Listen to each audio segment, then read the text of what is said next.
Hi friends. உலக மக்கள் தொகை வேகமா குறைஞ்சிரும் அப்படின்னு ஆய்வுகள்ல சொல்றாங்க.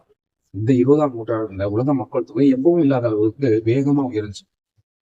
நவீன மருத்துவத்துறையோட வளர்ச்சி, அபரிவிதமான வேளாண் உற்பத்தி தான் இதுக்கு காரணமா இருந்துச்சு. இப்போ ஐக்கிய நாடோட கணிப்பின்படி உலக மக்கள் தொகை 2080ல உச்சத்தை தொடும் அப்படின்னும், அப்போ 1030 கோடி அளவுல மக்கள் தொகை உயரும்னு கணிக்கப்படுது.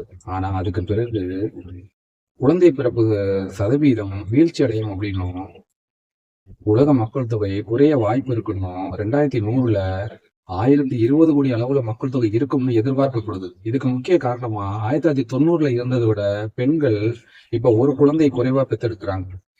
இந்த கணக்குப்படி முந்தைய வருஷத்தை விட குழந்தையின் சராசரி பிறப்பு விகிதம் 2040களில் குறைவா இருக்கும். அதாவது உலக மக்கள் தொகை அதிகரிப்பு 20ஆம் நூற்றாண்டு நடுப்பகுதியில வேகமா இருக்கும்.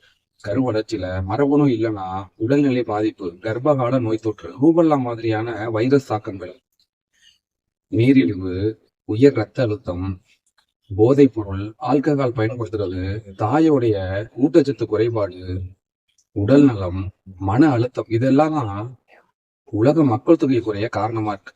நன்றி. வணக்கம்.